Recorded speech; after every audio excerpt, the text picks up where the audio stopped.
Je commence sur l'addiction à l'alcool.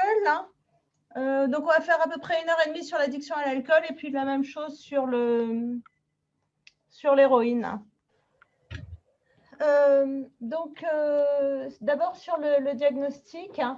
Donc, historiquement, on était sur des classifications qui étaient catégorielles, donc avec l'usage, usage nocif, abus, dépendance. Bon, on s'est aperçu que ces catégories n'avaient pas beaucoup de sens. Et donc, la nouveauté avec le DSM-5, c'est d'arriver sur une vision dimensionnelle, en fait, avec un passage progressif qui se voit mieux sur cette diapo, de usage sans dommage, en fait, à usage avec dépendance. Donc voilà, avec des critères de gravité, en fait, donc le faible, modéré, sévère. Les critères de l'OMS, donc là, c'est en termes de consommation. Donc en usage ponctuel, c'est-à-dire l'ivresse, c'est pas plus de 4 verres. Usage régulier, donc chez l'homme, 21 verres par semaine. Chez la femme, 14 verres. Donc ça, c'est les niveaux de risque, différents chez la femme et chez l'homme. Donc faible, c'est 10 à 20 grammes, moyen 20 à 40, etc. L'histoire naturelle de la consommation, en fait, l'alcool, c'est un des premiers produits psychotropes qui est rencontré dans la population générale. Donc, ce qu'il faut bien comprendre en addictologie, c'est que, en fait, les produits, quels qu'ils soient, ont une action psychotrope. Après une première consommation, donc 10% s'abstiennent de reconsommer, mais la grosse partie, 90% des consommateurs, ont un usage qui peut être simple ou à risque. Les modalités de consommation, donc comment on consomme, ça peut être simplement pour faire la fête. Voilà, alors après, qu'est-ce que c'est que la fête? Quand est-ce que ça devient pathologique? C'est là qu'on peut en discuter. L'habitude, la dépendance, l'autothérapeutique. Donc ça, c'est quelque chose que, en tant que psychiatre, on retrouve le plus souvent. Donc une consommation qui est souvent solitaire et à la recherche d'un effet anxiolytique ou d'un meilleur sommeil. Dans l'addiction en général, finalement, les premiers symptômes qu'on retrouve, c'est des problèmes d'anxiété et de troubles du sommeil. Finalement, souvent, l'addiction, c'est un moyen qu'utilisent les personnes pour s'adapter à des changements de vie. Donc, souvent, ça se développe au moment de l'adolescence, des moments de mal-être, des moments de stress. Et c'est à ce moment-là que il y a une recherche de comment est-ce que je peux faire pour aller mieux. Souvent, à ce moment-là, se déclenchent des problèmes d'addiction. Donc, ensuite, le fait de consommer finalement pour faire comme les autres et renforcer l'identité. L'évolution de la consommation d'alcool pur en France, donc vous voyez que finalement, ça a plutôt tendance à diminuer.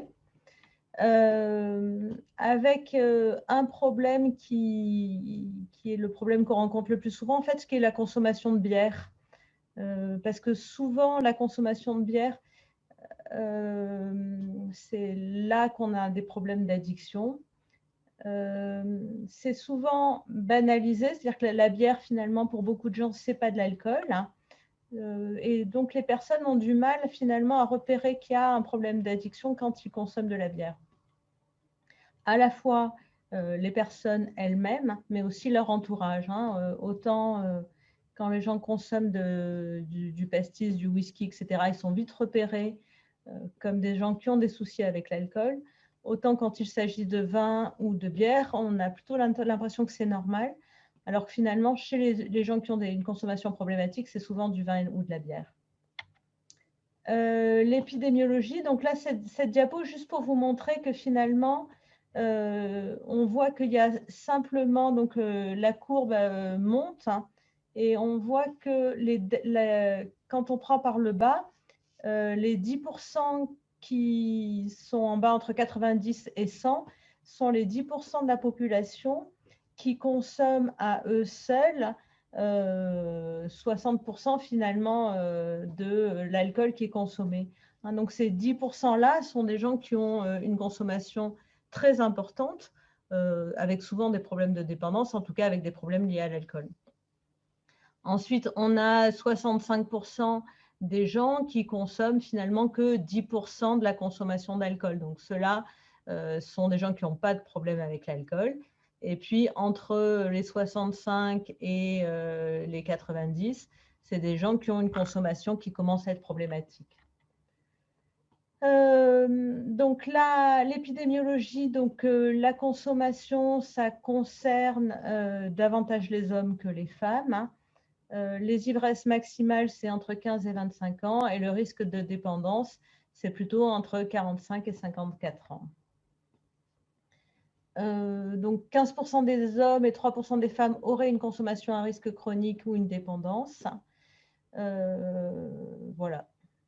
En sachant que la consommation chez les femmes, elle est souvent cachée, donc on la repère mal en fait. Les outils de repérage, donc il y a plusieurs questionnaires. Là, je vous ai mis le DETA et l'audit C qui sont les plus connus. Donc, en fait, il suffit d'avoir simplement des questions simples. Hein. Avez-vous déjà ressenti le besoin de diminuer votre consommation? Votre entourage vous a-t-il fait des remarques? Est-ce que vous aviez eu l'impression que vous buviez trop? Et est-ce que vous avez eu besoin de l'alcool dès le matin pour vous sentir en forme? Donc, ça, c'est pour le DETA. Et l'audit, c'est à peu près la même chose. À quelle fréquence vous arrive-t-il de consommer des boissons? Combien de verres standards? Et à quelle fréquence vous arrive-t-il de boire 6 verres ou plus? Alors, la notion de verre standard, donc ça, c'est une notion importante à connaître. Donc, 10 grammes standard dans tous les verres. Voilà, une bouteille de vin, ça fait à peu près 7 verres standard. Une canette de bière de 33, c'est un verre et demi. Et puis, les bouteilles d'alcool fort, c'est à peu près entre 22 et 25 verres. Donc ça permet de quantifier un petit peu la consommation. Donc, ce qu'il va falloir faire, c'est une évaluation des conséquences. Alors, il y a d'un côté la conséquence de l'usage aigu, donc de l'ivresse, et de l'autre côté, la consommation chronique et plutôt la dépendance, en fait. Conséquences qui vont être médicales, sociales, professionnelles, familiales et judiciaires. Donc ça, c'est la même chose pour toutes les substances, en fait. Donc, l'alcool en France, il y a une mortalité qui est importante, hein, 49 000 morts en 2009. Donc, 36 500 chez l'homme, 12 500 chez la femme. Surtout cancer, maladie cardiovasculaire, maladie digestive, accident et suicide. Donc, il faut savoir que quand même, en ce qui nous concerne, beaucoup de tentatives de suicide se font sous l'action de l'alcool, en fait. Donc, deux types de consommation, les consommations type ivresse, donc le binge drinking, et puis la dépendance dont on va parler après. Donc, le binge drinking, c'est 5 verres ou plus chez les garçons, 4 verres ou plus chez les filles, en moins de 2 heures. Donc, les risques, c'est aigu, donc perte de contrôle, comportement violent, coma éthylique, accident, manipulation violente, sexuelle, suicide, surtout. Donc, à plus long terme, des répercussions scolaires, des troubles cognitifs et puis l'évolution vers la dépendance. Donc, l'ivresse, donc à peu près 15% des admissions aux urgences concernent des troubles liés à l'alcool. Les noyades, les brûlures, le suicide, les accidents donc de la route, du travail, les accidents domestiques. Les violences, 30% des violences conjugales, il y a une implication de l'alcool. Et l'alcool est impliqué dans 40% des crimes et délits. Mortalité, donc la mortalité due à l'alcool, donc un décès sur 2 survient avant 65 ans.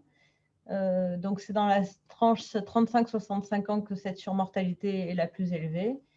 Et les hommes meurent 4 fois plus que les femmes de leur consommation d'alcool. Les troubles cognitifs, donc là aussi, il y avait avant une version qui était une vision très catégorielle.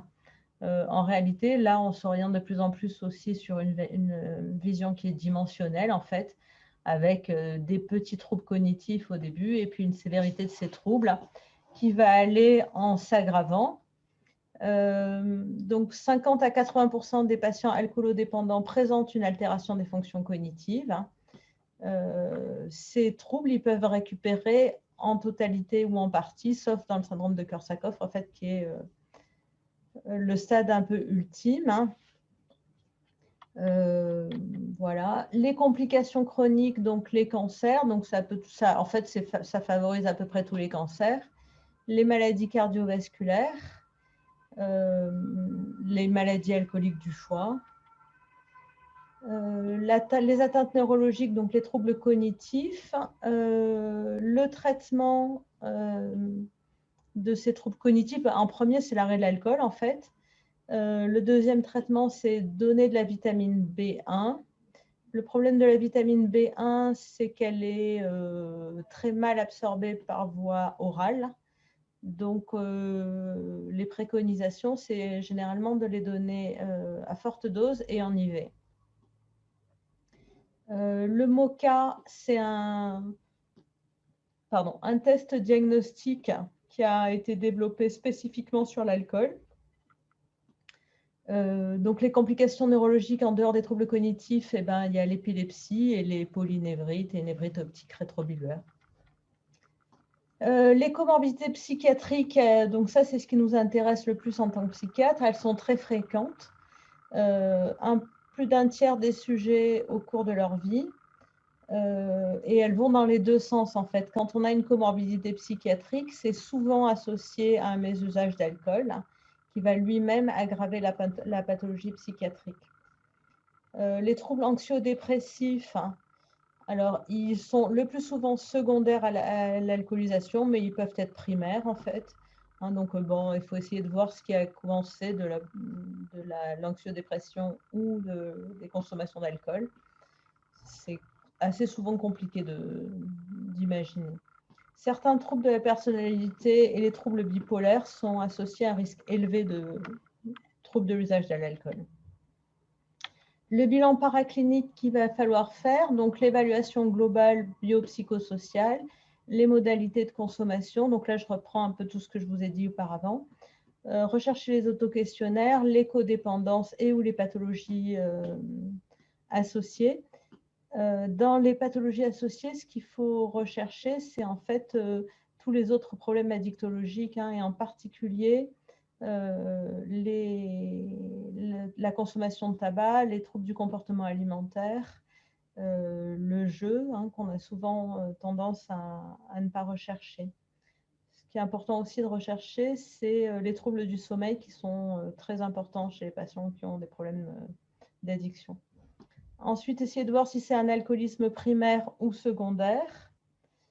Évaluer la motivation. Donc ça, je le marque en dernier parce que finalement, c'est le moins important et c'est ce qui est le plus difficile à évaluer finalement.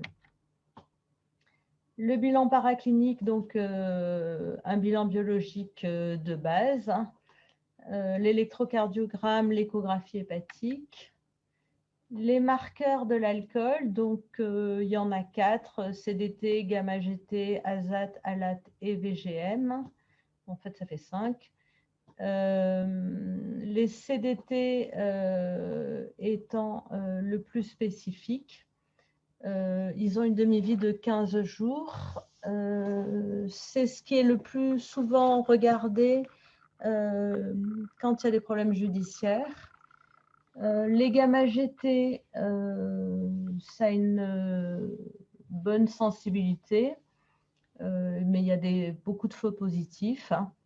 Bon, par contre, c'est fait en routine de base, les transaminases pareil, et le VGM aussi.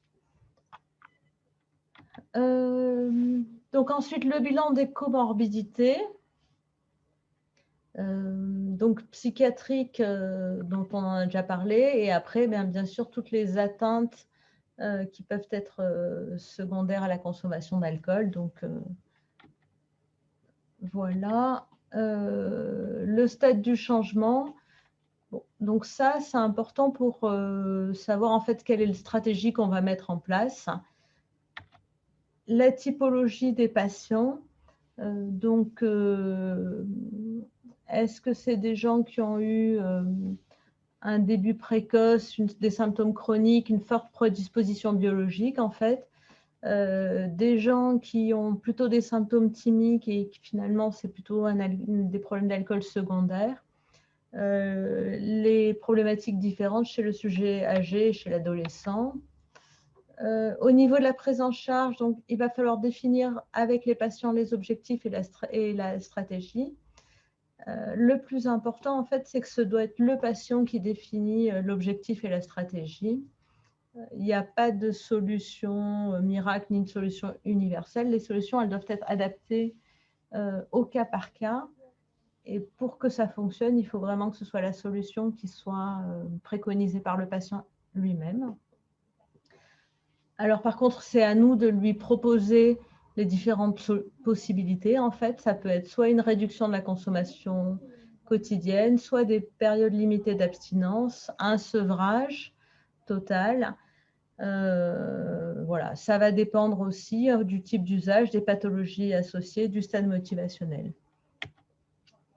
Les outils thérapeutiques, donc on peut utiliser ce qui fonctionne le plus, c'est l'agenda des consommations, donc sur une semaine. On peut essayer de travailler à prévenir, réduire, traiter les dommages, les déterminants et les complications psychologiques et sociales, les entretiens motivationnels qui fonctionnent le plus. Alors, dans le cas de l'usage à risque ou excessif, donc l'hygiène, donc l'ivresse, des informations sur les règles hygiéno-diététiques. Alors, en particulier sur les conseils diététiques.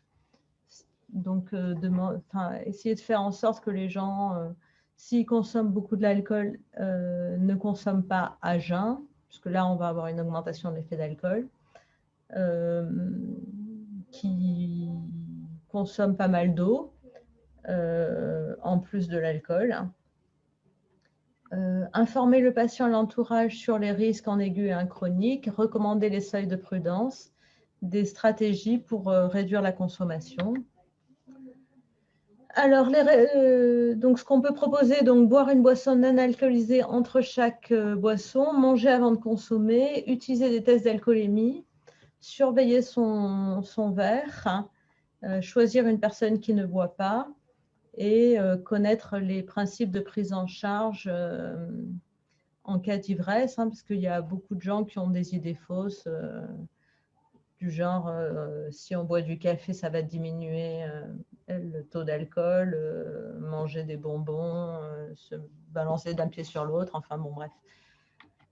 Donc là, c'est les recommandations qui ont été édictées par la Société française d'alcoolologie en cas de mésusage d'alcool. Donc la consommation, encore une fois, mettre l'accent sur le choix personnel, se focaliser sur les préoccupations du patient, valoriser les réussites, voilà, éviter d'étiqueter le patient, éviter de forcer la résistance, donc ça c'est des entretiens motivationnels. Réduction de la consommation, donc l'agenda de consommation, faire des objectifs, pointer positivement chaque succès, encourager la recherche de stratégies concrètes, le maintien de l'abstinence, pointer positivement chaque sujet, rechercher et pointer les bénéfices de l'abstinence, encourager la recherche de stratégies concrètes pour gérer les envies de boire. Donc voilà, ça, en cas de mésusage, donc s'il n'y a pas de comorbidité, on voit avec la personne quel est l'objectif, diminuer les risques et ensuite donc intervention psychosociale pour la réduction ou l'abstinence. En cas de comorbidité, là, a priori, l'objectif idéal, ça serait plutôt l'abstinence. Il faut voir si le patient est d'accord. S'il n'est pas d'accord, de toute façon, c'est une réduction des risques. S'il est d'accord, eh ben, on encourage l'abstinence. Les différents types de prise en charge, donc ça peut être pris en charge en consultation, en hôpital de jour. On peut mettre en place des infirmiers à domicile et puis on peut orienter les patients sur des cliniques plutôt addictologiques ou bien plutôt des hospitalisations en psychiatrie. Donc toujours à discuter avec les patients. La prise en charge de la dépendance, donc le sevrage, il peut se faire en ambulatoire. Hein. La plupart du temps, il vaut mieux prendre les patients, enfin en tout cas de toute façon c'est ma position et celle de la plupart des addictologues, quoique il n'y ait jamais de consensus. Mais la prise en charge des problèmes d'addictologique se fait préférentiellement en général en ambulatoire. Donc c'est aussi le cas du sevrage. Donc si on fait un sevrage, on commence de préférence en début de semaine avec un arrêt de travail. L'arrêt de travail, donc il est toujours justifié. Il peut être que d'une semaine, mais la plupart du temps, il faut au moins prévoir un mois d'arrêt de travail. Le bilan complémentaire du retentissement de la consommation, il est fait en ambulatoire. Ce qui est important, c'est d'avoir un contact régulier avec le patient, donc téléphonique ou en consultation, pendant les 4 premiers jours. Donc les 3 premiers jours sont les jours les plus à risque au niveau du sevrage. Voilà, donc quand on fait un sevrage en ambulatoire, c'est pas mal à ce moment-là d'avoir un infirmier à domicile. Le sevrage en hospitalisation, il se fait en cas de dépendance sévère, quand on a des sujets fragilisés, quand il y a des antécédents de délirium, quand il y a des affections somatiques ou psychiatriques qui peuvent décompenser. Donc le sevrage, arrêt des consommations d'alcool, hydratation, donc le plus important. Le traitement médicamenteux, c'est des benzodiazépines. Le traitement addictolytique qui est préconisé, c'est l'Aotal, puisque ça va réduire un petit peu les symptômes de sevrage. Et les vitamines B1, B6, donc un comprimé matin, midi et soir, en sachant que la vitamine B6, il ne faut pas la continuer pendant plus de 15 jours, 3 semaines. Alors, les traitements addictolytiques, donc a priori, c'était ça qui vous intéressait le plus. Alors, le premier traitement dont je vais vous parler, c'est le Selincro, le nalméphène. Il interagit avec le système opioïde endogène et il diminue le renforcement positif. Donc, lui, il a une AMM dans le contrôle de la consommation, donc aussi bien dans la réduction de la consommation que dans le sevrage. Il est adapté aux patients qui souffrent d'une alcoolodépendance assez sévère. La posologie, c'est 1 comprimé par jour, et bien sûr, c'est par voie orale. Hein. Donc là, je vous ai mis les résultats d'une étude sur l'efficacité du Selincro dans la diminution de la consommation d'alcool. Donc, il y a 2 critères, en fait, c'est le nombre de verres, la diminution en verres, en fait, par jour, grammes par dé, et puis la diminution des jours de consommation importants. Donc, finalement, il y a l'effet du Selincro et l'effet du placebo. On voit que les 2 courbes sont assez similaires. Hein. Qu'il y a un effet déjà assez important qui est l'effet placebo finalement et que le médicament dans les 2 cas aide à diminuer la consommation de à peu près entre 10 et 20%. En fait, que cette amélioration, elle est stable sur les 6 mois.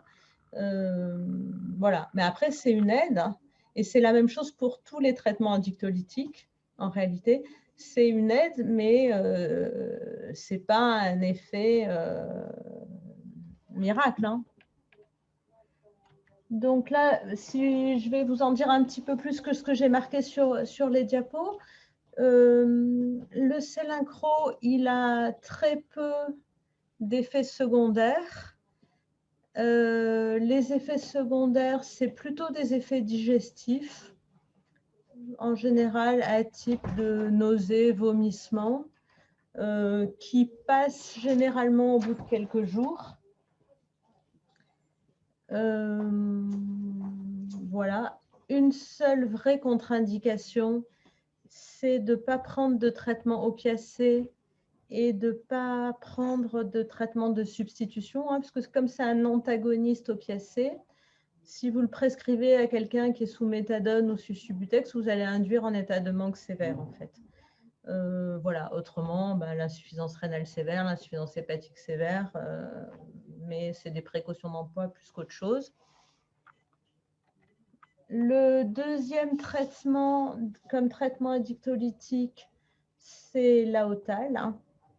Donc l'Aotal, lui, il a une AMM dans l'aide au maintien de l'abstinence après le sevrage.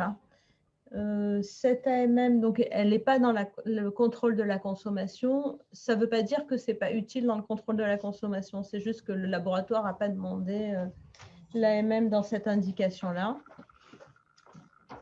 Mais en réalité, ça diminue l'appétence à l'alcool, donc ça peut être tout à fait utilisé dans la diminution de la consommation. Il agit sur le système GABA et NMDA en régulant la balance en fait GABA-NMDA. Les résultats finalement sont assez comparables à ce qu'on a avec le Selincro, où finalement on retrouve la même chose avec un effet placebo assez important et une amélioration des résultats avec l'Aotal de l'ordre de 20% en fait de plus. Cet effet se maintenant dans le temps. Donc finalement, c'est un petit peu la même chose qu'avec le Selincro. On va améliorer les chances d'améliorer le patient et il va falloir maintenir le traitement au moins 1 an en fait. L'Aotal ayant assez peu d'effets secondaires aussi, hein, la même chose, plutôt des effets digestifs et plutôt des effets de diarrhée, de douleur abdominale là, dans ce cas-là. Aucune contre-indication, si ce n'est toujours un peu précaution en cas d'insuffisance rénale sévère et d'insuffisance hépatique sévère.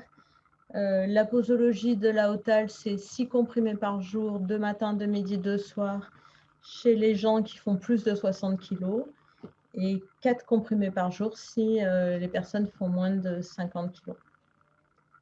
Ensuite, donc le Révial, naltrexone.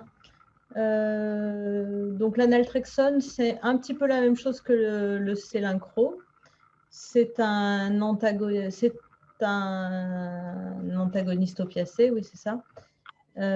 Donc, qui va lui aussi diminuer l'appétence à l'alcool. C'est aussi donc 1 comprimé par jour. Donc là, le laboratoire, de la même façon que pour l'Aotal, n'a demandé l'AMM que dans le maintien de l'abstinence après le sevrage.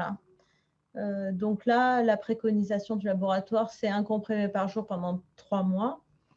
Voilà. Mais quand on sait que finalement, c'est très proche comme mode d'action du Selincro, on peut l'utiliser un petit peu comme le Selincro, c'est-à-dire pour aider à contrôler la consommation. Et dans ce cadre-là, c'est 1 comprimé par jour et avec un traitement qui va durer au moins 1 an.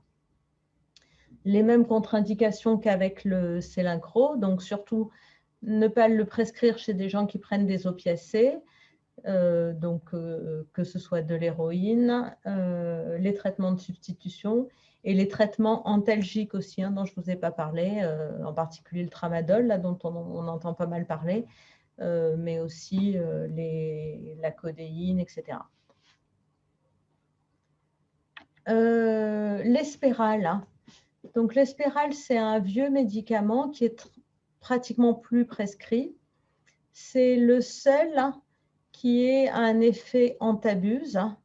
Donc, l'effet antabuse, ça veut dire que quand les personnes consomment de l'Espéral et consomment de l'alcool en même temps, ça va déclencher des effets négatifs qui peuvent aller juste du flush, donc un peu une chaleur et une rougeur, des palpitations.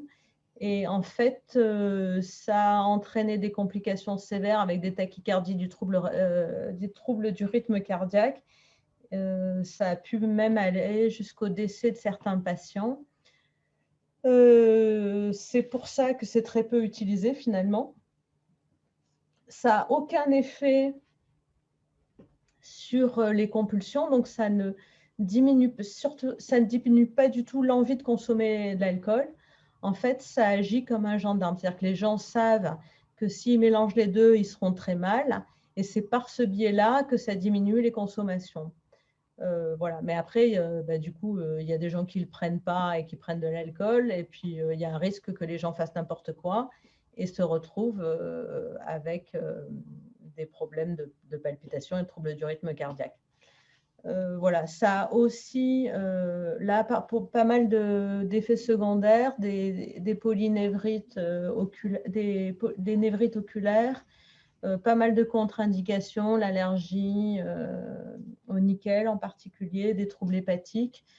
Bref, du coup, il y a beaucoup de précautions d'emploi avec ce médicament, assez peu d'intérêt en fait. Le baclofène, donc le baclofène là, qui vient d'avoir finalement son autorisation de mise sur le marché sous le nom de Baclocure. Donc le baclofène, c'est un vieux médicament donc, qui est commercialisé donc, depuis 1974. C'est un agoniste GABAergique qui a une élimination rénale, et donc c'est assez intéressant chez les gens qui ont des problèmes d'alcool et qui peuvent avoir des problèmes hépatiques. Ça peut être utilisé à la fois pour diminuer les symptômes de manque en alcool, donc en complément dans le sevrage, et aussi par son action anti-craving. Ça a une action antispastique, antinociceptive et un effet anxiolytique. Donc, chez les patients qui ont un souci avec l'alcool, c'est assez intéressant parce qu'il y a une action globale à la fois sur l'angoisse, sur les troubles du sommeil, sur le craving et sur le symptôme de manque. Il y a peu d'effets secondaires. Les effets secondaires principaux, en fait, c'est des effets sédatifs. Donc, les gens se plaignent en fait d'être fatigués, d'être endormis. Comme c'est un myorelaxant, il peut y avoir une augmentation des risques de chute, on peut avoir un peu des hypotensions. Voilà, en fait, ça a une action qui est assez similaire à celle des benzodiazépines, qui sont aussi des médicaments qui agissent sur le système GABA.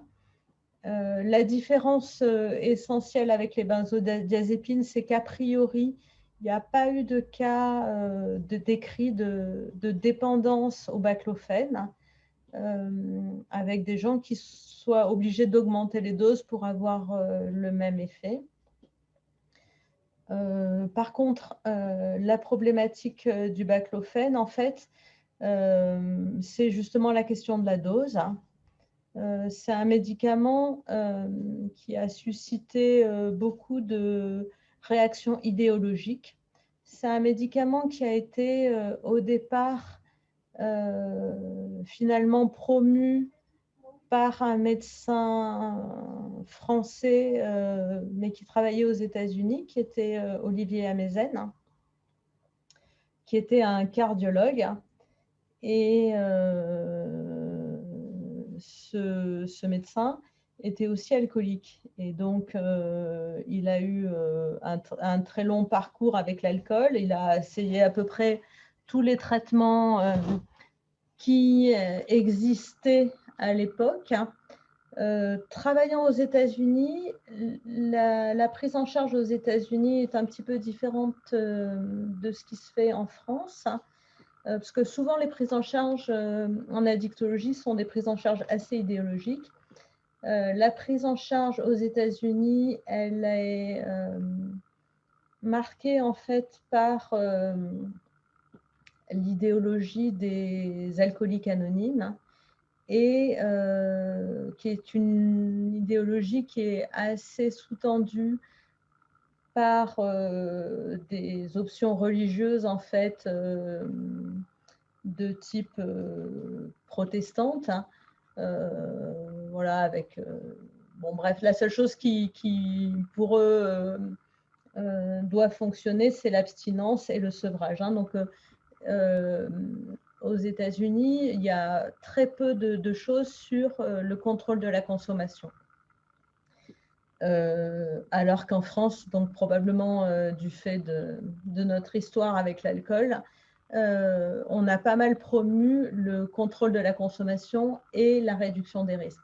Donc ce médecin qui était avec finalement les deux cultures, a dans un premier temps été interdit d'exercice aux États-Unis parce qu'ils sont beaucoup plus rigoureux que nous sur la consommation des substances et le travail. Et il a cherché un petit peu comment il pouvait faire pour s'en sortir autrement que par le sevrage, parce qu'il avait essayé à peu près toutes les cures et que ça n'avait pas marché. Il est tombé sur un article sur le baclofène et il l'a essayé chez lui. Il l'a essayé chez lui à des doses très importantes et il l'a promu à ces doses-là, hein, qui pouvaient aller jusqu'à 400 mg par jour.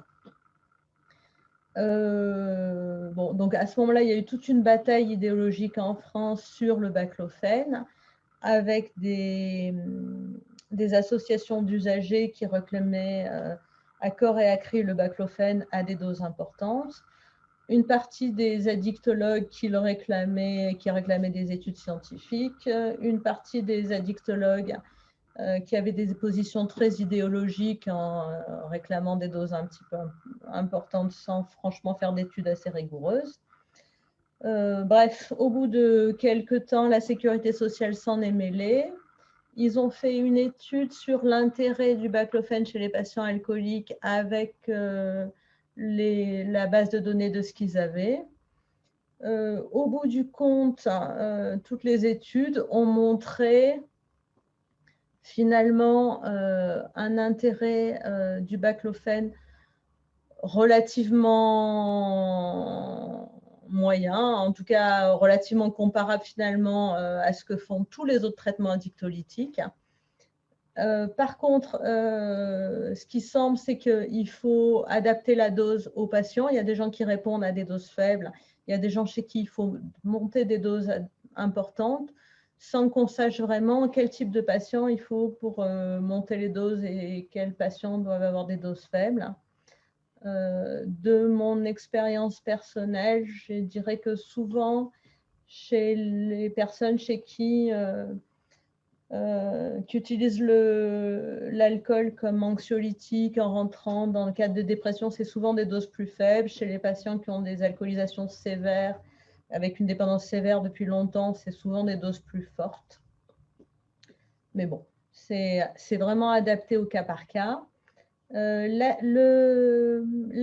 actuel, c'est de ne pas dépasser 80 mg par jour, sans qu'il y ait quelque chose de très rationnel par rapport à ça, si ce n'est qu'effectivement, sur les données de la sécurité sociale, les gens qui utilisent du baclofène à plus de 80 mg avaient plus de risques de complications importantes et de décès. Voilà. D'un autre côté, les gens qui utilisent des fortes doses sont souvent des gens qui sont très dépendants. Donc, comme ils mélangent en plus alcool et le baclofène, bon, je crois que c'est assez compliqué de mettre une causalité des accidents sur le baclofène. Mais voilà, on en est à peu près là. Voilà, donc là, j'ai fait le tour de ce que je voulais vous dire d'un point de vue théorique. Il y a les cas cliniques. Donc, peut-être dans un premier temps, si vous avez des questions.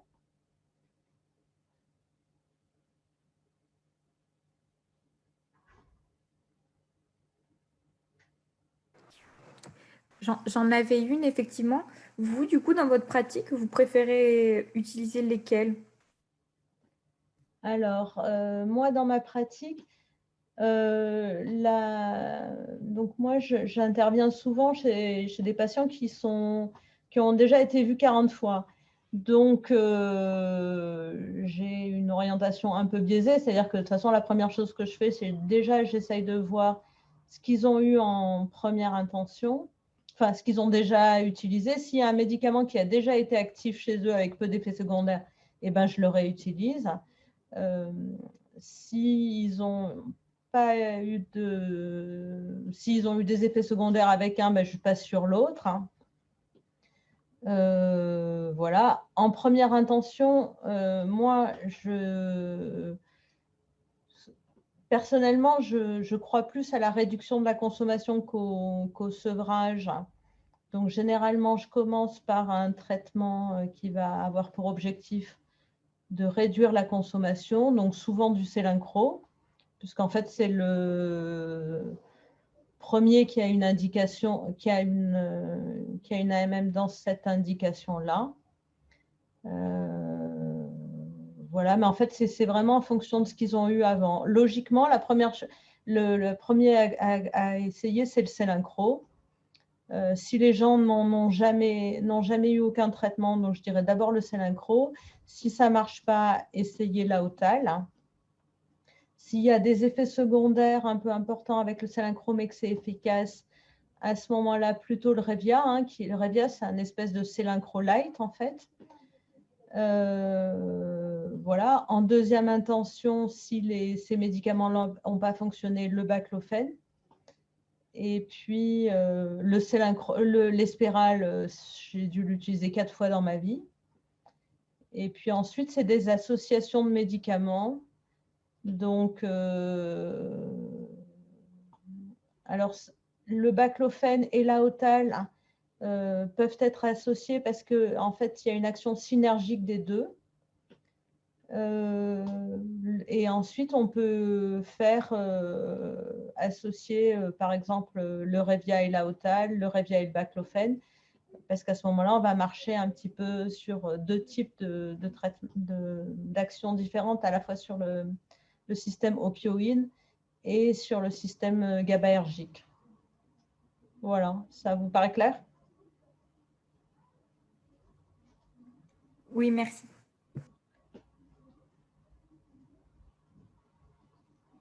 Quelqu'un a d'autres questions?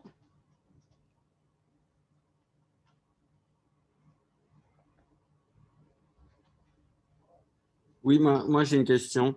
Juste pour la Hotal, on peut l'essayer si le patient continue à boire, continue ses consommations? Oui. Ouais, Alors, effectivement, en fait, tous ces traitements addictolytiques euh, peuvent être donnés chez les gens qui consomment, en fait. Il n'y a pas eu les laboratoires qui le commercialisaient auparavant, que ce soit le Revia ou la Hotal, n'ont pas demandé d'études dans le contrôle de la consommation. Mais donc, du coup, il n'y a pas l'AMM dans ce cadre-là. Mais comme ils agissent sur la diminution du craving, ils peuvent être utilisés. Et comme en fait, ils ont très peu d'effets secondaires, que ce soit le Revia ou la Hotal, il n'y a aucun risque à les utiliser. Mais par contre, pour qu'ils soient efficaces, il faut que la personne, ait envie de diminuer ses consommations, parce que le bénéfice des traitements, il est que de 10 à 20%. Donc, voilà. ok, merci. Et juste une dernière question. Pour un patient insuffisant hépatique sévère, on peut mettre que le baclofène du coup? Ben, chez un patient insuffisance hépatique sévère, en réalité, on peut tout mettre. Il suffit de contrôler un peu la fonction hépatique. D'accord. Mais c'est vrai que c'est une bonne indication du baclofène. Ok, merci. De toute façon, parce que là, tout à l'heure, j'avais un autre médecin qui me demandait qu'est-ce qu'on faisait chez la femme enceinte. Euh, Quand on a un patient insuffisant, après, c'est un rapport bénéfice-risque. Un patient insuffisant hépatique sévère, de toute façon, le plus grave, c'est l'alcool. Donc,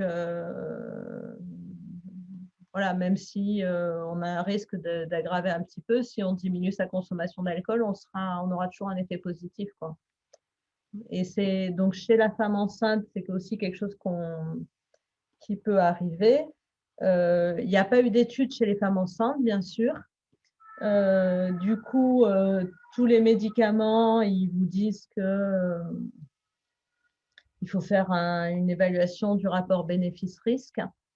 En réalité, donc chez la femme enceinte, on sait que l'alcool, c'est ce qu'il y a de plus tératogène. Donc, le rapport bénéfice-risque, il est assez vite vu. C'est des médicaments qui sont prescrits depuis longtemps et il n'y a pas de chose tératogénique qui a été décrite en réalité. Voilà.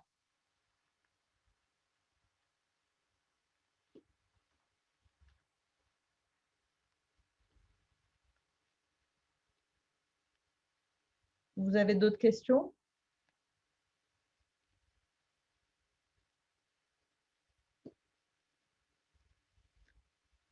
Donc à ce moment-là, on va peut-être j'avais envisagé des cas cliniques, donc je vais vous les dire, à moins que vous ayez des patients dont vous vouliez parler.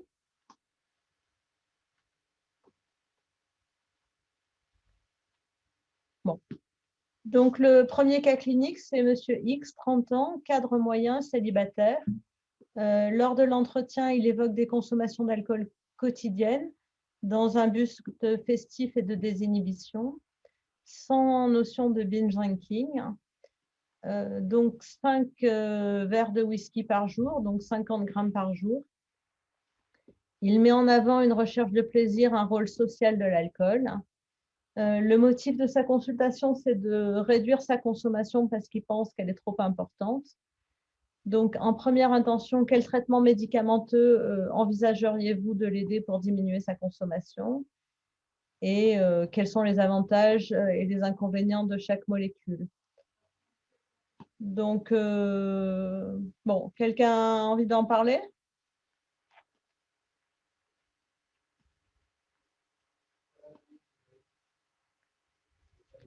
Bon, donc voilà, donc ça c'est un cas assez classique, hein.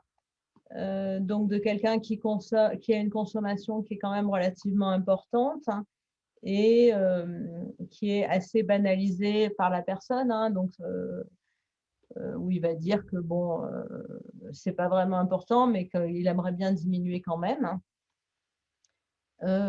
Donc là, ce qui est important, c'est de faire un bilan global. Donc, il y a quand même dans ce qu'on voit là une recherche d'effets psychotropes, hein, puisqu'il dit qu'il y a un rôle dans la désinhibition, en fait, et dans le fait de pouvoir être mieux en société, finalement. Donc, il dit que son objectif principal, c'est la réduction de la consommation. Donc, dans ce cadre-là, eh ben, à ce moment-là, on ne parle pas du sevrage, hein. Donc, le premier médicament qu'on peut lui proposer, c'est a priori là le Célincro. Mais bon, donc ça, c'est celui qu'on va proposer en première intention. En sachant que bon, voilà, les effets secondaires, ça peut être juste des problèmes digestifs. Donc, parce que les gens qui travaillent, eux, leur grosse peur en général, c'est d'être trop endormis. Donc, ça peut être prescrit chez des gens qui continuent à travailler. L'effet maximal du traitement, c'est 2 heures après la prise. Du coup, chez les gens qui consomment plutôt le soir, parce qu'il y a beaucoup de gens qui en consomment quand ils rentrent chez eux au moment de l'apéritif, en fait, c'est pas mal de leur proposer de prendre le traitement au moment où ils partent du travail, hein, vers 4-5 heures. Leur dire de commencer le traitement, prendre le traitement vers 4 heures en mangeant un peu et en buvant un grand verre d'eau. parce que, encore une fois, l'effet du traitement, c'est un effet qui existe, mais qui n'est pas un effet miracle. Si on travaille en même temps sur les règles d'hygiène diététique, donc parce que un des facteurs importants du craving, donc l'envie de consommer, c'est les gens qui se retrouvent en hypoglycémie et déshydratés. Donc, il faut bien expliquer aux gens que c'est important qu'ils boivent de l'eau toute la journée, qu'ils mangent le matin, à midi et un petit peu à 4 heures, et que ça va augmenter l'effet du médicament. Voilà, donc le premier médicament, ça serait probablement le Selincro. Si ça ne fonctionne pas, qu'est-ce qu'on peut leur proposer? Ou la Otal finalement, ou le baclofène. Hein. Voilà, donc après ça, c'est à discuter avec le patient. L'intérêt de la Otal, c'est que il n'y a pas de précaution d'un poids en cas de conduite, etc. L'inconvénient, c'est que ça oblige les gens à prendre 2 médicaments matin, midi et soir. Ça, ils n'ont pas forcément envie. Qu'il peut y avoir des problèmes de diarrhée. Voilà. L'avantage du baclofène, c'est chez les gens qui sont un peu stressés et qui utilisent finalement l'alcool pour se détendre en rentrant. Et le baclofène, ça peut agir un petit peu sur tout ça. À ce moment-là, on fait la même chose que ce que je vous ai dit sur le Selincro, c'est-à-dire qu'on dit aux gens, vous mangez un peu, vous buvez avant de rentrer, vous prenez le baclofène quand vous rentrez chez vous, vous essayez de vous détendre et de reculer au maximum la consommation d'alcool. Donc le baclofène, il faut commencer, comme le souci, c'est l'effet sédatif, il faut commencer un comprimé par jour et monter de un comprimé par jour tous les 2 ou 3 jours en fonction de la tolérance. C'est-à-dire que si les gens sont trop sédatés, on attend qu'il n'y ait plus d'effet de sédation pour passer au 2e comprimé. Ça peut se faire tous les 2-3 jours ou toutes les semaines. Voilà. Voilà, vous avez des réactions par rapport à ça?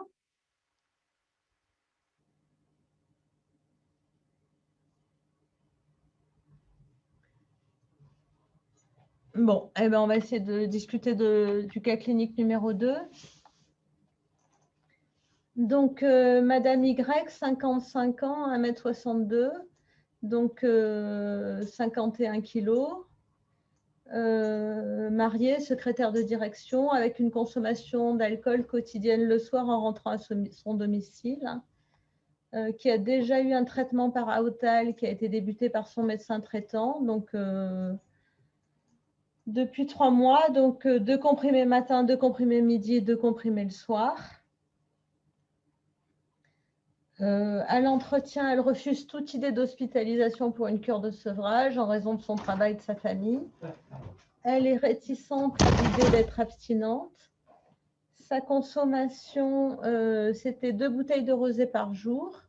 Donc, depuis le début de la Otal, elle consomme qu'une bouteille de vin par jour. Hein, donc, elle a déjà diminué par 2. Son bilan hépatique est normal en dehors des gamma-GT et des CTT. Elle a entendu parler du baclofène. Et elle en veut. Donc, quels commentaires vous pouvez faire sur son traitement? Qu'est-ce que vous proposiez et qu'est-ce que vous pensez de l'indication du baclofène dans ce cas-là? Et est-ce que vous modifiez la prescription de la Otal? Est-ce que quelqu'un veut essayer de parler un petit peu de ce cas clinique? Ou vous préférez que ce soit moi qui réponde? Ce qui est intéressant avec là, c'est qu'elle est réticente à l'idée d'être abstinente et Ouais, en même temps, elle a déjà diminué sa consommation par 2 avec de la Otal. ouais. Donc déjà, on peut se demander quand même un petit peu finalement jusqu'où elle veut descendre et est-ce qu'elle cherche finalement derrière la prescription de baclofène, en fait? Qu'est-ce qu'elle demande finalement en vrai, là-dedans? Hmm. Oui, oui, donc effectivement, la première chose dans tous les cas, en fait, c'est que les gens qui viennent vous voir, ils ont une demande. Cette demande, elle est généralement pas très claire parce qu'il y a à la fois la demande qu'ils ont en eux, c'est-à-dire voilà, s'ils viennent vous consulter, c'est parce qu'il y a quelque chose qui ne va pas bien dans leur vie et que ça leur pose un problème. Et puis, il y a la demande de la société, la demande du regard extérieur. Donc, pour une femme, boire 2 bouteilles par jour, c'est clair que dans la société, ça pose un problème. Après, pourquoi est-ce qu'elle en est arrivée à boire 2 bouteilles par jour? Ça, c'est la deuxième question. Donc, éclaircir dans un premier temps la motivation et le pourquoi elle vient vous voir, c'est ça qui va faire que le traitement marche, en fait. Parce que quoi qu'on lui prescrit, finalement, il va y avoir une amélioration. Mais en fait, la vraie amélioration, c'est ce qui ressort finalement de l'effet placebo, c'est le fait que la personne va avoir l'impression qu'elle est entendue, qu'elle est comprise et qu'on va l'accompagner dans sa démarche finalement. Voilà. Donc, alors le baclofène, généralement les gens qui vous demandent du baclofène, quand ils en ont entendu parler, ils en ont entendu parler comme un traitement miracle. Donc, et puis, comme beaucoup de personnes, de toute façon, ils ont envie d'avoir un traitement qui fonctionne et puis qui va changer leur vie. Bon, tout le monde sait que ça va pas marcher comme ça. Donc, qu'est-ce qu'on va faire à ce niveau-là? Voilà, donc d'où l'intérêt finalement de ne pas se précipiter sur un traitement. Alors après, si les gens sont très en demande d'un traitement, on leur en donne parce que de toute façon, il faut adhérer à la réponse.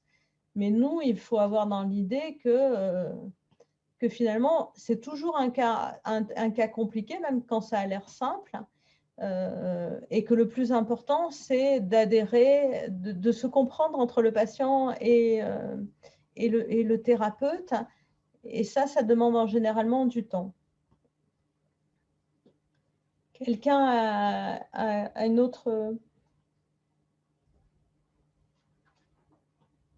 Bah après, le deuxième souci, c'est qu'elle n'est pas elle est pas spécialement grosse. Elle a 6 comprimés par jour alors qu'elle fait 51 kilos, donc c'est un peu limite comme Ouais, prescription. ouais, ouais. Donc effectivement, elle a 6 comprimés par jour. Normalement, c'est 4 comprimés par jour. Ouais. Le baclofène, là, qu'est-ce que vous en pensez?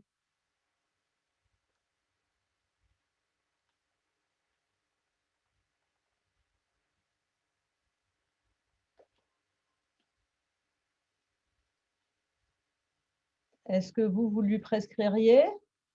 Et finalement, la question qui se pose, c'est est-ce que vous lui proposez oui ou non? Et puis, est-ce que vous l'associez avec la Hotal, oui ou non? En sachant qu'il n'y a pas de bonne réponse, hein.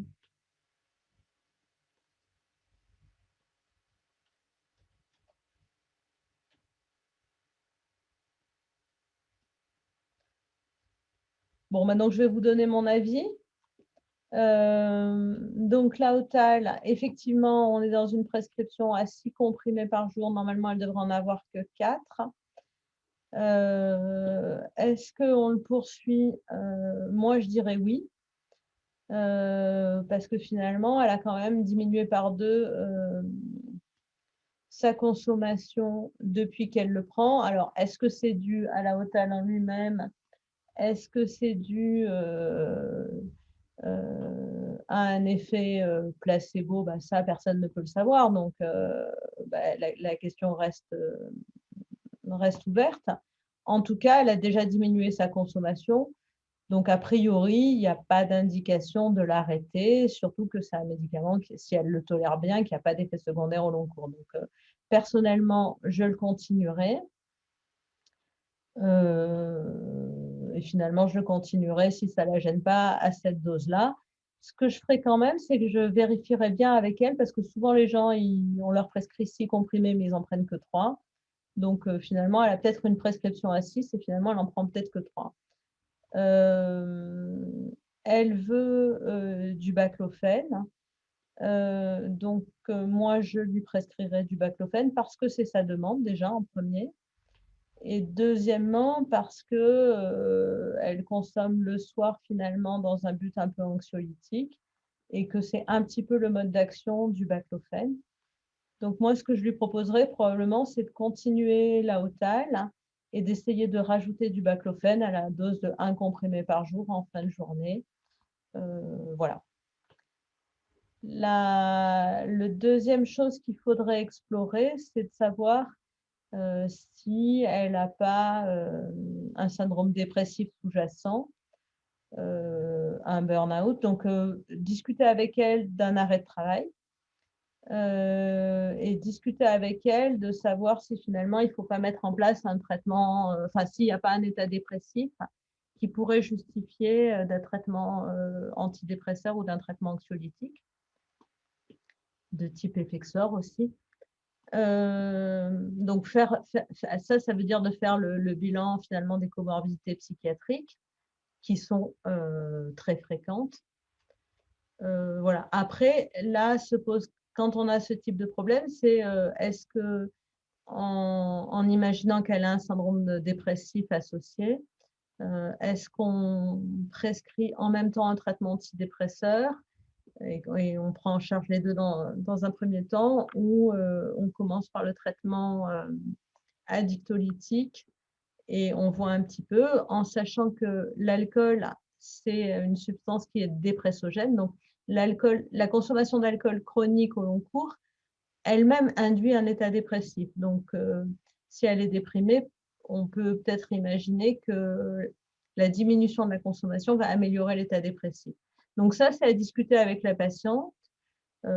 Généralement, moi, personnellement, je ne prescris pas tout d'un coup. Je préviens la patiente à la fois l'effet dépressogène de l'alcool, de la possibilité qu'elle ait un syndrome dépressif et qu'il faille lui prescrire un traitement antidépresseur. Et dans ces cas-là, je leur demande si les gens préfèrent qu'on prenne en charge le syndrome dépressif en premier ou de diminuer encore plus avec un traitement addictolytique. Voilà. Bon, là, dans ce cas clinique, la personne demande le baclofène. Donc, si j'introduis le baclofène, j'attends un peu avant de proposer un traitement antidépresseur. Voilà, vous avez un petit peu des réactions par rapport à ce que je vous ai dit ou pas? J'avais une question. Vous avez parlé de l'Effexor en particulier. Est-ce qu'il y a une raison pour l'Effexor? Oui, je parlais de l'Effexor parce que c'est ce médicament-là qui a, d'abord que je l'utilise pas mal, et puis qui a une action dose dépendante, donc anxiolytique à faible dose et antidépresseur à forte dose. Donc, quand on sait pas trop finalement, parce que on est dans des cas où les choses sont un peu mélangées avec un syndrome anxio-dépressif, une consommation d'alcool, est-ce que c'est primaire, est-ce que c'est secondaire? Voilà, même si on préjuge pas d'un effet d'une dépression, donc on peut mettre l'Effexor à dose juste anxiolytique pour attendre un petit peu de voir si on a vraiment l'idée que c'est un syndrome dépressif ou pas. Je ne sais pas si c'est clair ce que je dis, mais voilà. Et j'avais une deuxième question au niveau de l'Aotal. Le fait de mettre à 6 comprimés, est-ce que c'est, enfin, mettre 4 comprimés au lieu de 6, est-ce que c'est parce que ça peut augmenter les effets secondaires du coup? Pourquoi? Non, non, non. Les effets secondaires, donc là, ça a été débuté depuis 3 mois. Les effets secondaires des médicaments, ils arrivent la première semaine. Donc, au bout de 3 mois, si elle n'a pas d'effet secondaire, a priori, elle n'en aura jamais un. Donc, c'est pour ça qu'on peut le continuer à 6 comprimés par jour, en fait. D'accord, mais du coup, vous savez pourquoi à moins 60 kg, on préfère 4 comprimés plutôt que 6? Oh bah non, c'est ce qui a été montré dans les études du départ, hein. C'est ce qui a marqué sur l'AMM parce que les études initiales avaient montré que voilà, chez les gens qui sont plus minces, il fallait une dose moins importante. Ok, merci.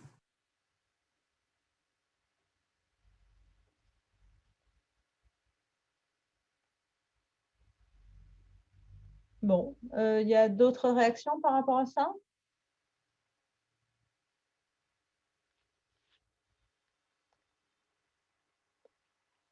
Bon, donc on va passer au cas clinique suivant. Donc, Paul, 57 ans, chef d'entreprise, bien inséré socialement et familialement, qui a une personnalité anxieuse, une dépression majeure actuellement, qui consomme le soir 4 à 7 verres. Que lui proposez-vous? Il demande une hospitalisation. Qu'en pensez-vous?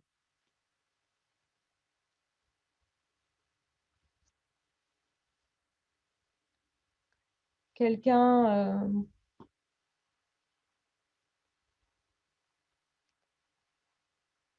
Bah, c'est toujours un peu la même question, c'est-à-dire il demande une hospitalisation, mais est-ce qu'il la demande par rapport à l'alcool ou est-ce qu'il la demande par rapport à la dépression? En fait, c'est pas les mêmes enjeux, c'est pas les mêmes indications. C'est ouais, enfin, c'est pas la même discussion, quoi. c'est pas une discussion, c'est-à-dire? Je dis, c'est pas la même discussion, en fait. C'est selon ce qu'il demande, en fait, dans quel but. Ouais, ouais. Donc, effectivement, la question essentielle, c'est de savoir ce qu'il demande. Donc, effectivement, s'il demande une hospitalisation parce qu'il est très mal, qu'il est très déprimé, même s'il le pose sur l'indication de je veux arrêter l'alcool, finalement, l'indication, c'est l'état dépressif majeur qui justifie une hospitalisation. Voilà. Je ne sais pas si tout le monde est d'accord.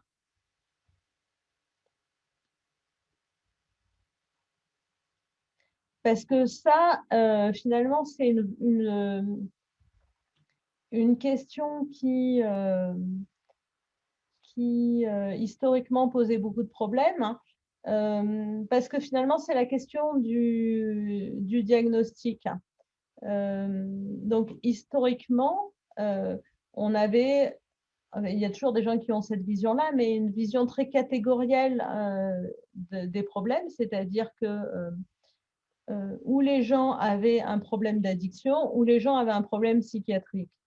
Et que si les gens, justement, étaient des personnes qui avaient un problème d'addiction et qui se présentaient comme psychiatriques, c'est-à-dire que quelqu'un qui consomme de l'alcool et qui dit je suis très, très déprimé, est-ce que historiquement on disait non, ben, si vous êtes alcoolique, c'est l'alcool qui vous rend déprimé et donc c'est à voir avec les addictologues, vous faites un sevrage et puis on verra après. Voilà. Si on a une vision qui est une vision dimensionnelle, c'est-à-dire que on a un sujet qui a à la fois des symptômes addictologiques et des symptômes psychiatriques, c'est-à-dire qu'il est à la fois déprimé et à la fois consommateur. À ce moment-là, on se retrouve sur une personnalité globale et qu'est-ce qu'on prend en charge et est-ce qu'on peut prendre en charge l'un et l'autre, les deux en même temps et finalement, est-ce que justement, on va hospitaliser en psychiatrie quelqu'un qui est un consommateur d'alcool régulier? Voilà, en sachant que souvent dans les services de psychiatrie, on nous dit il se présente comme déprimé, mais en réalité, il n'est pas déprimé, il est alcoolique. Et donc, comme il est alcoolique, il ne peut pas être hospitalisé pour une dépression, hein. Donc ça, personnellement, c'est quelque chose qui me heurte à chaque fois. C'est-à-dire que pour moi, c'est comme si on disait à quelqu'un qui est diabétique et qui est déprimé, on ne peut pas vous hospitaliser parce que vous êtes diabétique, équilibrez d'abord votre diabète et on verra après votre dépression. Si la symptomatologie dépressive est au premier plan, la consommation d'alcool fait partie du problème, mais ne doit pas, à mon sens, être une contre-indication à l'hospitalisation. Mais bon, ça, tous les psychiatres ne sont pas d'accord avec moi, donc voilà, mais ils ont le droit. Donc, je ne sais pas, quelqu'un a un avis là-dessus? Parce que ça, c'est des choses que vous voyez, que vous devriez voir assez régulièrement en garde, par exemple.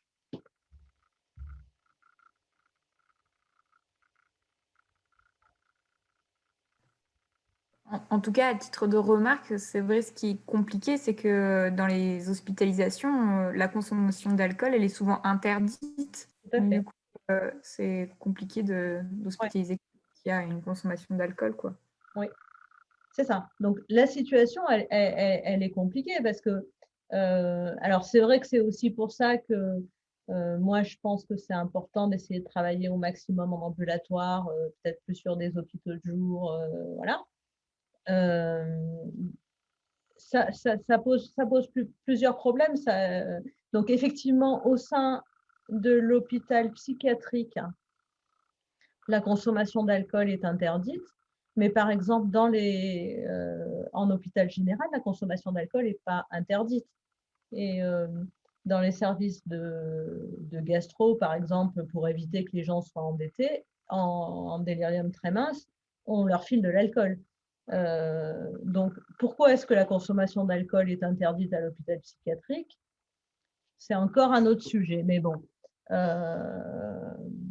Bon, ça c'est un premier sujet, mais c'est effectivement, ça c'est un vrai problème parce que effectivement, chez quelqu'un qui consomme de l'alcool, eh ben, il est en transgression dans l'hôpital psychiatrique, hein, alors que le psychiatre qui s'en occupe s'il consomme de l'alcool, lui, n'est pas en transgression. Donc, voilà. La deuxième question qui se pose, c'est la question de l'interaction de l'alcool et des médicaments aussi. Donc, parce que l'alcool interagit avec tous les médicaments et particulièrement avec les psychotropes. Donc, bon, ça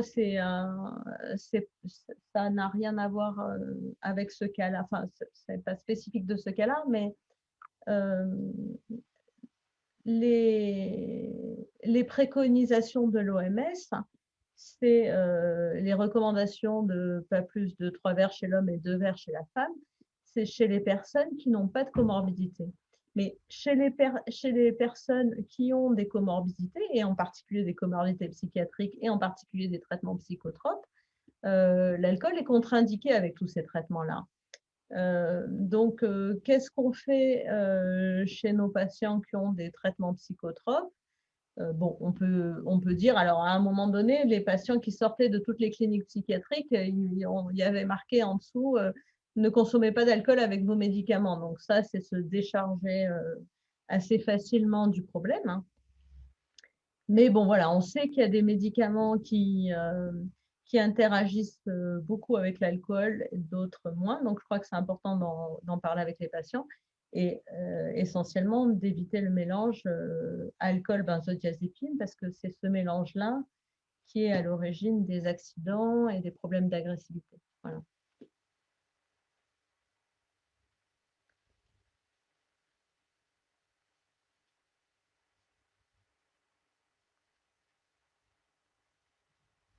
Quelqu'un a d'autres commentaires à faire par rapport à tout ça? J'avais une question. Est-ce que vous connaissez des études qui ont essayé de voir les effets qu'avait l'alcool avec les traitements psychotropes ou pas? Oui, il y en a. Là, comme ça, je ne sais pas.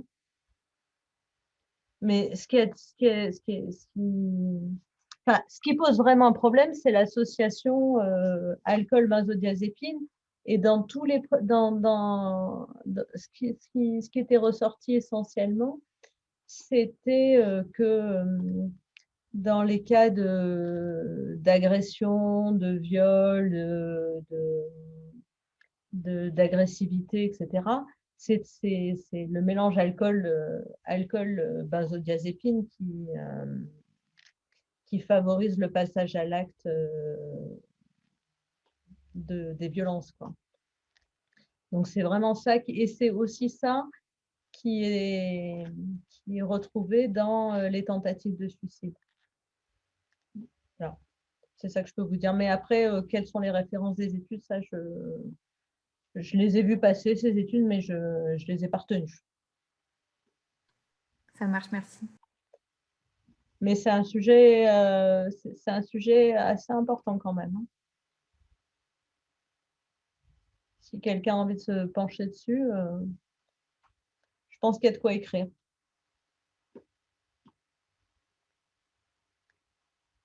Bon, alors après, donc c'est un autre cas clinique. Donc Agnès, infirmière retraitée, un parcours de vie difficile, décès de sa fille et de son mari. Donc, alcoolisation à visée anxiolytique, dépression chronique, suivi en ville par un psychiatre, traité par Prozac. Donc, que lui proposez-vous?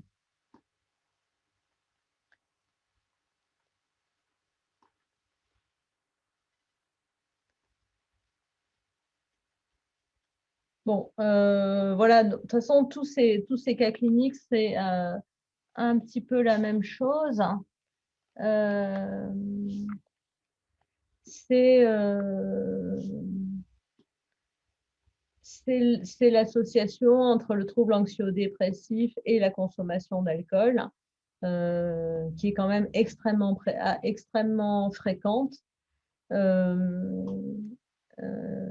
L'alcool étant le plus souvent utilisé comme anxiolytique, voilà, et finalement, s'il y a une anxiolyse transitoire, bien sûr, mais après, ça ne fait que majorer les problèmes. Voilà, donc qu'est-ce qu'on peut lui proposer? De changer d'antidépresseur, de rajouter un traitement addictolytique, de l'hospitaliser parce qu'elle est déprimée. Enfin, tout est ouvert. Il n'y a aucune solution qui soit à proscrire complètement. C'est en fonction de ce qu'elle veut. Si elle a envie de faire une pause, on l'hospitalise. Si elle trouve que c'est les symptômes dépressifs qui l'handicapent le plus, et ben on change d'antidépresseur. Ou voilà.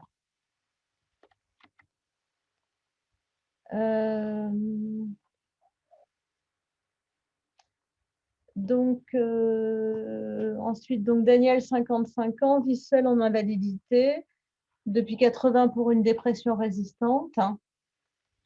Début des problèmes en 2007 avec des ivresses massives, de nombreux passages aux urgences. Il y a une dépendance avérée, il y a un refus d'hospitalisation. Que lui proposez-vous? Voilà, donc quelqu'un veut réagir par rapport à ça. Donc en fait, c'est le problème des gens qui ont une pathologie sévère et qui a un refus d'hospitalisation. Je pense que vous avez dû en avoir des gens comme ça aux urgences qui viennent régulièrement et qui repartent avec la même problématique, quoi.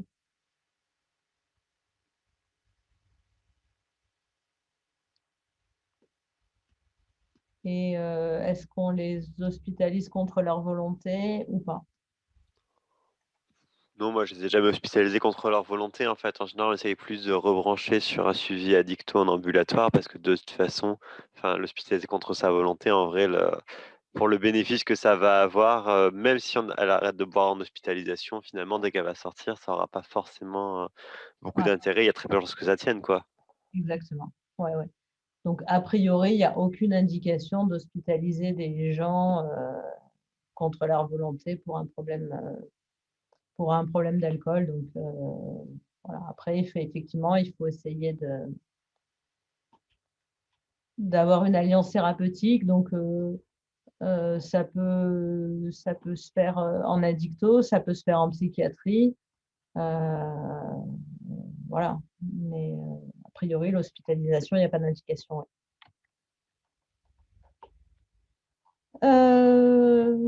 Ouais, alors ensuite, donc Eric, 30 ans, qui vit en couple. Début de l'addiction à 15 ans par du cannabis, 17 ans héroïne, puis traitement de substitution. Et une dépendance à l'alcool il y a 5 ans lors du sevrage en Subutex. Trouble anxieux avec un épisode dépressif majeur, qui a fait une cure après un an de suivi. Voilà, donc là, Finalement, c'est le problème. Bon, quelqu'un veut réagir par rapport à ça? Si je dis pas de bêtises, je crois que les opioïdes sont thymorégulateurs, donc s'il fait une dépression et qu'il boit plus du coup depuis qu'il a arrêté son traitement de substitution, c'est peut-être que en fait, lui arrêter a été plus délétère qu'autre chose et il y a peut-être une indication à le reprendre. Ouais. Ouais. Oui.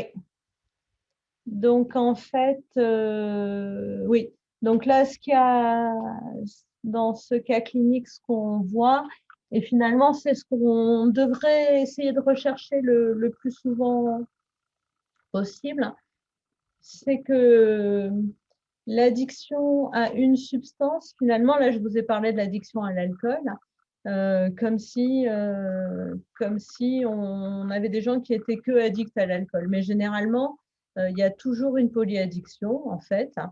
Donc, là, c'est ce qu'on voit, c'est-à-dire qu'il y a eu des antécédents de dépendance au cannabis. Bon, s'il y a eu dépendance au cannabis, c'est qu'il y a dépendance au tabac. Je vais vous faire un autre cours un peu plus après sur la polyaddiction. Voilà, donc là, il y a forcément alcool-tabac depuis l'âge de 15 ans. S'il y avait alcool-tabac à 15 ans, c'est à peu près sûr qu'il y avait un problème d'alcool parce que les gens qui débutent assez tôt une addiction à l'alcool et au cannabis et au tabac, c'est des gens qui font très souvent la fête. Donc, quand on fait très souvent la fête, eh ben, on n'est pas tout à fait nickel vis-à-vis de l'alcool. Si en plus à 17 ans, il y a l'héroïne, bon, on est clairement dans un vrai problème de polyaddiction. Il y a eu mise en place d'un traitement de substitution qui, a priori, bon, ça, il faudrait explorer un petit peu, mais a probablement stabilisé les choses. Alors, effectivement, le traitement de substitution, ça a une action stabilisatrice, donc à la fois normothymique, anxiolytique et de régulation des dysfonctionnements addictifs, en fait. Et ce qui se passe assez souvent, c'est que, mais ça, c'est la même chose avec les traitements antidépresseurs, c'est, voilà, au bout d'un certain temps, ça va mieux, donc la première chose qu'on a envie de faire, c'est l'arrêter. Alors oui, sauf que quand on l'arrête, dans les histoires d'addiction, généralement, eh ben, il y a très souvent un basculement et on passe d'une addiction à l'autre. Voilà. Donc, le gros risque quand on arrête un traitement de substitution, en fait, c'est de basculer sur un problème de dépendance à l'alcool. Donc là, c'est ce qui s'est passé. Donc oui, à ce moment-là, ben, a priori, c'est une indication de reproposer un traitement de substitution et si le Subutex fonctionnait, de reprendre un traitement de substitution pour Subutex. Quelqu'un a un autre avis ou vous discutez de ce cas-là?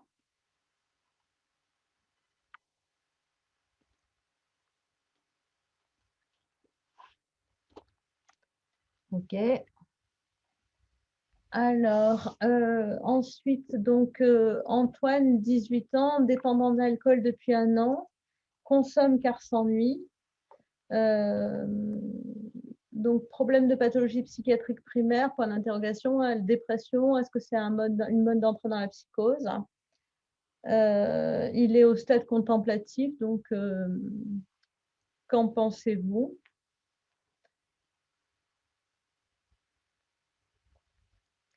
Est-ce que quelqu'un a une idée?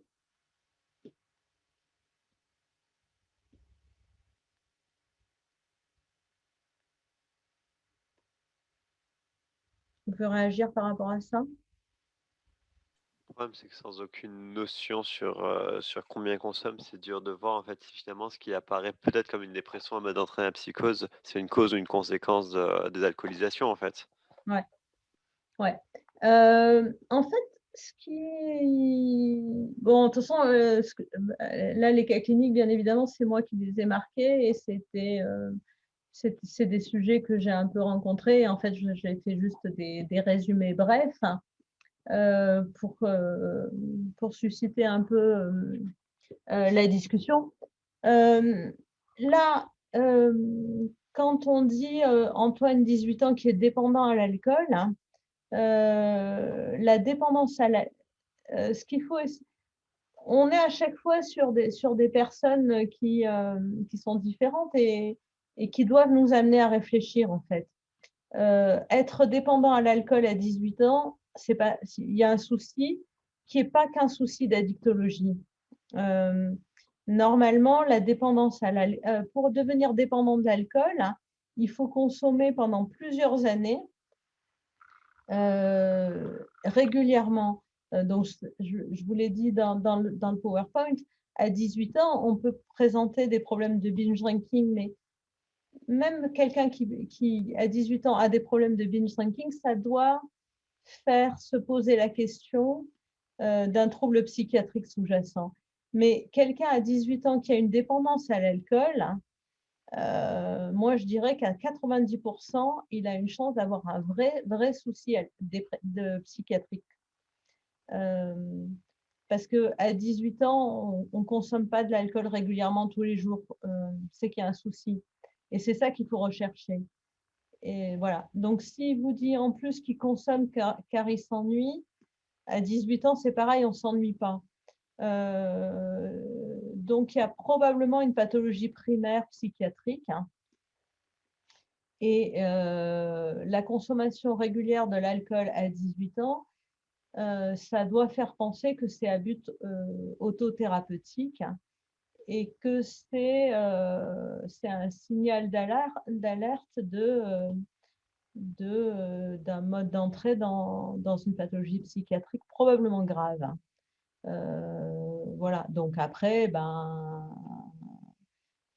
ce type de consommation, le vrai risque, c'est de le banaliser en disant, bon, là, c'est pas très grave, l'alcool à 18 ans, ça va lui passer. C'est pas la consommation d'alcool en elle-même qui est problématique, c'est le trouble psychiatrique qui est sous-jacent. Voilà. Ce qu'on sait en général, et ça c'est avec toutes les addictions, c'est que l'addiction, elle est très souvent associée à un trouble psychiatrique. Elle la précède ou elle la suit. Bon, ça c'est une vraie question. Et que plus les personnes ont un problème d'addiction précoce, ça commence par le tabac, mais les gamins qui fument du tabac à 10 ans, ceux qui fument du cannabis à 12-13 ans, ceux qui ont des problèmes de binge drinking avant 15 ans, c'est des adolescents qui vont mal et qui ont probablement un trouble psychiatrique sous-jacent assez important. Et ces adolescents, il faut surtout ne pas banaliser. Alors après, il ne s'agit pas de les hospitaliser et de les affoler, mais c'est des personnes qu'il faut suivre en consultation, avec qui il faut nouer une relation thérapeutique et essayer de déceler la pathologie psychiatrique sous-jacente qui est forcément là. Voilà. Et en sachant que les consommations, alors en particulier d'alcool et de cannabis régulières, elles sont à l'origine, enfin, l'effet propre de la substance, c'est d'entraîner quelque chose qui s'apparente à un syndrome motivationnel ou un syndrome dépressif chronique. Voilà, donc il faut vraiment, à 18 ans, il faut vraiment prendre le problème en charge.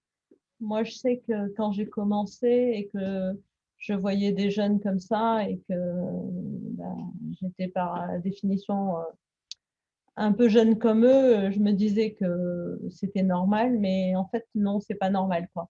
Un jeune qui vient consulter en psychiatrie pour un problème de consommation, il faut toujours rechercher une pathologie psychiatrique. Voilà, mais donc je vois qu'on peut essayer de mettre en place un suivi en CMP en XAPA et que ça peut être un trouble de la personnalité. Donc oui, c'est toujours ça qu'il faut rechercher. Voilà, en fait, de toute façon, c'est pour tous ces cas cliniques, c'est à peu près la même chose, hein.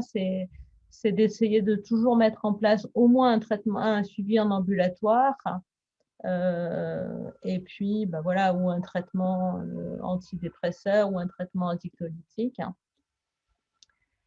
Voilà, ce qu'il faut aussi rechercher, c'est les troubles du sommeil associés, parce qu'il y en a souvent, et les prendre en charge. Les troubles du comportement alimentaire associés, parce qu'il y en a aussi très très souvent, et les prendre en charge. Donc, essayer de mettre en place des prises en charge avec. Donc, nous, à l'hôpital de jour, on travaille pas mal avec une diététicienne, un éducateur sportif. Voilà, il faut mobiliser un peu tout ça. Bon, je crois que c'est à peu près tout ce que je voulais vous dire sur l'alcool. Je ne sais pas s'il y a d'autres questions. J'avais une question. Au Ouais. niveau des troubles du sommeil, du coup, comment vous faites au niveau des traitements? C'est quoi que vous privilégiez? Ouais. Donc ça, c'est le vrai souci. Parce que il faut absolument éviter les benzodiazépines, hein. Et donc, mais là, en fait, on est sur la même problématique que l'alcool, hein. C'est-à-dire que le traitement du trouble du sommeil, c'est pas le somnifère, quoi. Donc, c'est la prise. Ça a l'air d'être des conneries, ça, et d'être un peu tarte à la crème, mais c'est la prise en charge hygiéno-diététique. Voilà. C'est-à-dire que déjà, il faut identifier. Alors, sur le trouble du sommeil, il y a identifier vraiment le trouble du sommeil. Il faut faire gaffe chez les gens qui consomment de l'alcool, qui prennent, généralement, il y a une dépendance aux benzoïdes associée, hein, donc ça, j'en ai pas parlé, mais c'est quand même assez fréquent. Il y a des problèmes de surpoids, il y a le tabac, donc il faut toujours penser au problème de l'apnée du sommeil, hein. Donc ça, c'est une première chose. Et puis, chez les jeunes, hein, il faut prendre en charge le problème de l'éducation. Un jeune qui a un problème d'addiction, c'est un problème global d'éducation à reprendre, en fait, d'éducation des règles hygiéno-diététiques. Et généralement, c'est éviter les écrans le soir, se lever le matin, mettre en place des activités, etc. Mais en tout cas, la réponse, ça ne doit pas être en premier de mettre un traitement hypnotique. Après, si on doit mettre un traitement hypnotique, c'est certainement pas des benzodiazépines. Après, on peut utiliser par exemple l'Imovan ou quelque chose comme ça, comme inducteur du sommeil pour les aider à rééduquer le sommeil, hein. Voilà. Après, il y a aussi la question de... ce matin, j'en discutais avec la diététicienne dans le service. Je n'ai jamais vu aucun patient pour un problème d'alcool qui mange le matin. Enfin, ça j'exagère, mais dans 90%, c'est des gens qui mangent toute la journée, qui ne mangent pas le matin, qui mangent pas mal le soir. Donc voilà, il y a toute une rééducation à faire sur l'alimentation pour favoriser le sommeil aussi. Ok, merci.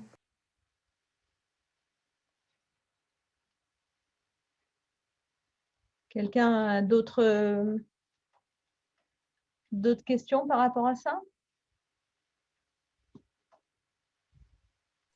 Moi, j'avais été très en difficulté avec la consommation alcool-benzo, parce qu'effectivement, souvent, les patients arrivent en fait avec des benzos qu'ils prennent eux-mêmes et d'ailleurs assez régulièrement non prescrites parce qu'ils récupèrent le traitement de quelqu'un d'autre, quoi. Ouais. Et effectivement, du coup, ils le prennent en général parce qu'ils ont repéré que ça leur faisait du bien sur les tremblements le matin, sur des choses comme ça.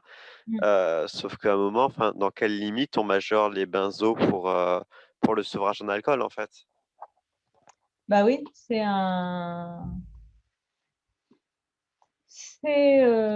le vrai problème. Donc, la dépendance au benzo, elle est largement banalisée.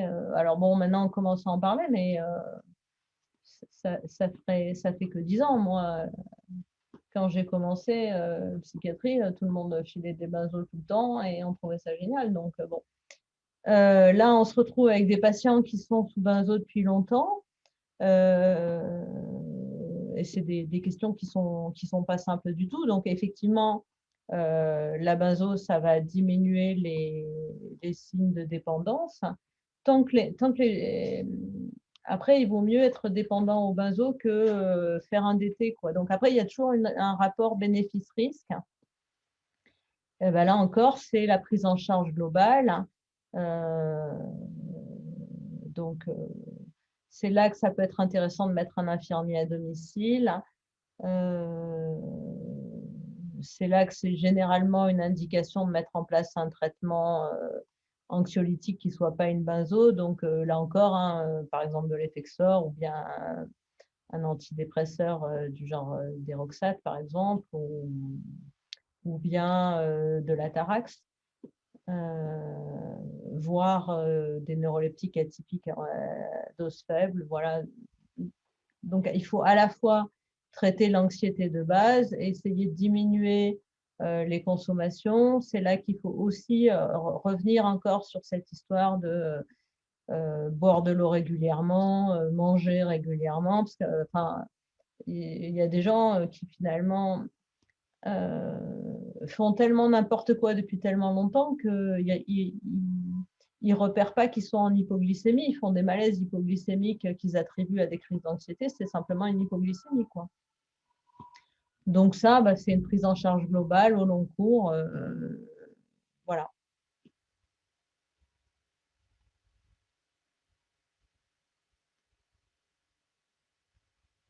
Ça peut être une indication de mise sous baclofène. C'est vraiment les patients qui sont compliqués comme ça, c'est des gens qui seraient bien de voir un petit peu régulièrement en hôpital de jour au long cours, hein, quand même.